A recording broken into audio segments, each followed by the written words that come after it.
In chapter 17, we're going to work with fractional expressions. The first idea is to examine a fraction and see where it's undefined. Let's look at arithmetic concept. Is 5 over 0 undefined, or is 0 over 5 undefined? Division by 0 is undefined because there is no number times 0 that gives me back 5. Whereas 5 into 0 is 0 because 0 times 5 is nothing.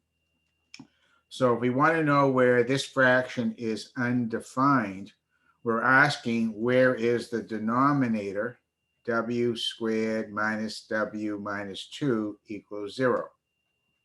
So the answer to that, the question, where is the fraction undefined, find where the denominator is equal to 0. We know how to solve this quadratic equation from a previous chapter. We're going to factor it. W and W, 2 and 1. How about minus 2 and plus 1 gives me the middle term as well as the last term. Set each factor equal to 0 and solve. So W equals 2. Or W plus 1 equals 0, so W equals negative 1. Either of these two values causes the fraction to be undefined. Check. Plug in 2 into the original fraction. 2 squared plus 10 over 2 squared minus 2 minus 2 is 4 plus 10, which is 14. 2 squared is 4. 4 take away 4 is 0. And division by 0 is undefined. Try minus 1. We have minus 1 to be squared plus 10 all over minus 1 to be squared minus a minus 1 minus 2. Notice how I'm substituting for the letter W carefully. The numerator minus 1 quantity squared is 1 plus 10 would be 11. Minus 1 squared is 1. Minus 1 is plus 1. Take away 2. That is 11 divided by 0, which is undefined.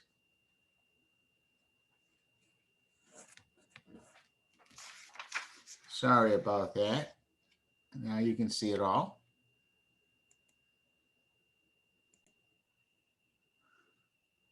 For the next fraction, x squared plus 5x minus 36 all over x squared plus 4x minus 32. The question is, we want to simplify it or reduce the fraction if possible. We can only reduce fractions if we have products in both numerator and denominator. So let's factor the numerator as a trinomial, simple trinomial. How about x and x? We have to think of combination of 36, one of which will give a 5. How about 9 and 4? We want the 5 to be positive, so the 9 becomes positive, the 4 becomes negative, gives me the proper middle term as well as the last term. In the denominator, we're going to do the same thing, x and x. For 32, it could be 16 and 2, but it won't give me a 4. It could be 8 and 4. That sounds like it might work. And we want a plus 4, so make this a plus 8 and a minus 4.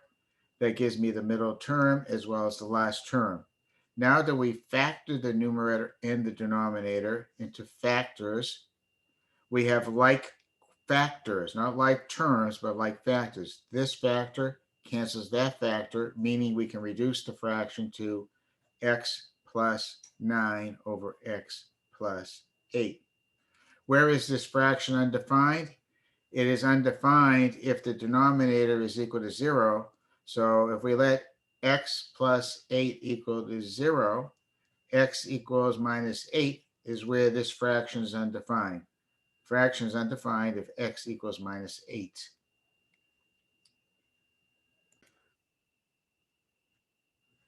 On the next problem, we want to take two fractions and divide. So 6a minus 12 over 22a plus 66.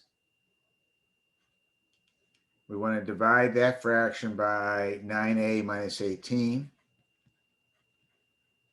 divided by 5a minus plus 15. Well, the first thing I want to do is change division to an equivalent multiplication. So the first fraction does not change.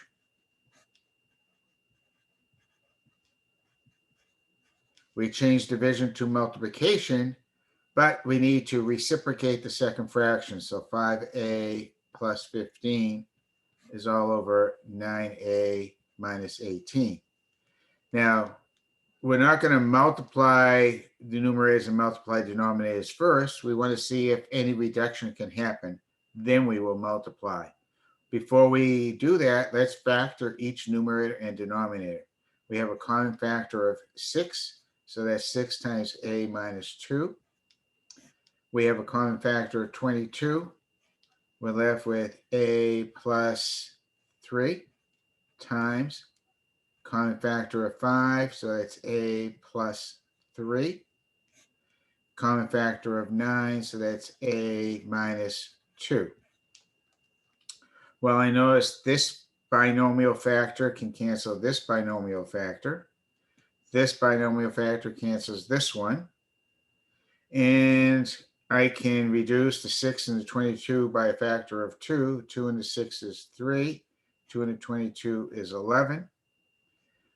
I see that 3 and the 3 goes once, and 3 and the 9 goes 3.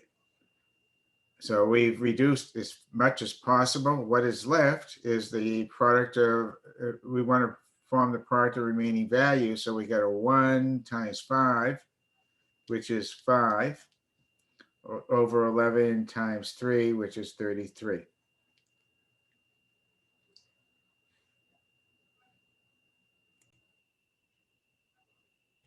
For our next problem, we're also going to divide fractions. P squared minus 16 over 4 minus p divided by p plus 4 over p. Let's go ahead and factor numerator and denominator first. So that's difference of squares, p plus 4 times p minus 4. The bottom, I'm just, to show that it's factored, enclose it in parentheses. If it's not enclosed, it looks like two separate terms. If you enclose it, it's one quantity. Still division. P plus 4 is going to be enclosed over p. Notice, let's not notice anything yet. How about changing division to multiplication? Equivalent multiplication. So p plus 4 times p minus 4 over 4 minus p. Change the division to multiplication, flip the second fraction, p over p plus 4. The p plus 4s can cancel. Now, these are not the same, but you notice that they are opposite, minus 4 plus p minus p. That means from either factor I can extract a minus sign. Let me show that. So I have p minus 4. In the bottom, I'm going to extract a minus sign by distributive thinking, minus sign pulled out. I'm going to make this a plus p and this a minus 4 because of distribution, times p over 1, because we've already reduced. These cancel. So really the answer is p over negative 1, or just negative p.